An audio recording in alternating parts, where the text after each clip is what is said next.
Hey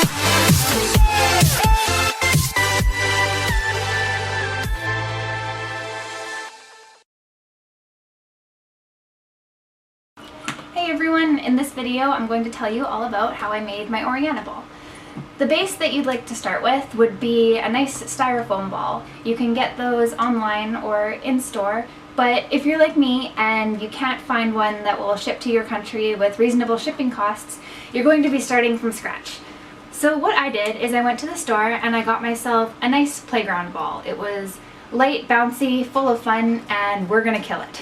So you want to wrap it up with Saran wrap, the same way you would do if you were making templates for body armor. Wrap up the ball and cover it in masking tape. You're going to get something like this once you cut it all off. You only need to do half the ball because then you can just mirror it over and do the other half. We're going to be using these a little bit later.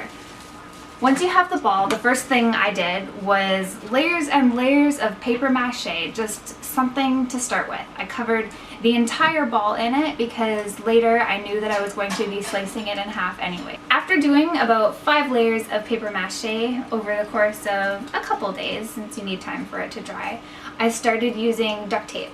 Got some layers of duct tape in there and then more paper mache and more duct tape. So it's time to sacrifice the ball. I took a knife, I jabbed it in, I popped the ball, and I cut it in half.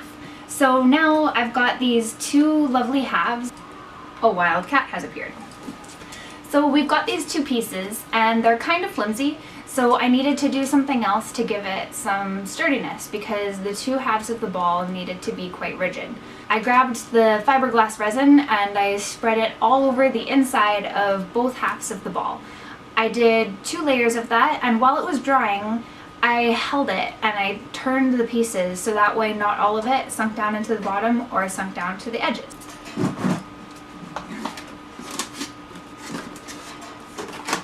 Next came the PVC pipe. I put this in an X shape so that way it holds the edges in and now I can't press and collapse it. Once the PVC pipe was in, I covered the outside of the ball in Worbla using the pattern pieces that I cut out before I started paper macheing the ball. Trace these onto the Worbla, cut it out, and then put it on the ball, making sure that everything stuck together really nice and that there was no bumps and overlapping.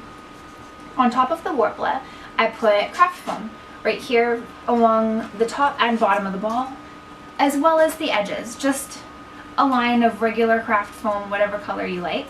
And on top of everything, I put fiberglass resin. While doing the Worbla and fiberglass, I made sure to cut out a circle and leave room so that way I could do the front headlight of the ball here. Trying to cut this out after you put the fiberglass on would be really difficult. If you want a hole through it for anything, make sure that you do it before the fiberglass. Next came the details. You can see that there's a lot of them all over the top and bottom of the ball. I drew all of these on by hand using reference, and I covered it in puffy 3D paint. I used a variety of colors for this paint, and when it dries bumpy, which is exactly what I wanted. Once all the details were dry, it was ready for painting. So the ball comes in 2 pieces. The X's of PVC pipe are not only for strength, but they're what I used to make it so that the ball could come apart and together. This right here, these little pieces that are sticking out, are made out of Eva foam, and in each of them I have a little slit cut, and that's where the PVC pipe on this half of the ball slides in. So when I put the 2 pieces together, I line it up so that it's not exactly center, like this. You can see how it's off center there. And to close the ball and make it so the 2 halves are one, I twist it shut, and then you can't pull it up anymore because the PVC pipe has twisted into this part of the cutouts and it won't go up. The Eva foam has been reinforced with a bit of fiberglass resin just to make sure it didn't stretch or bend out of shape. So this is pretty rigid. So now we've got both halves of our Orianna ball, nice and sturdy, and with a way for the pieces to lock together and come apart whenever you need. Thanks for watching.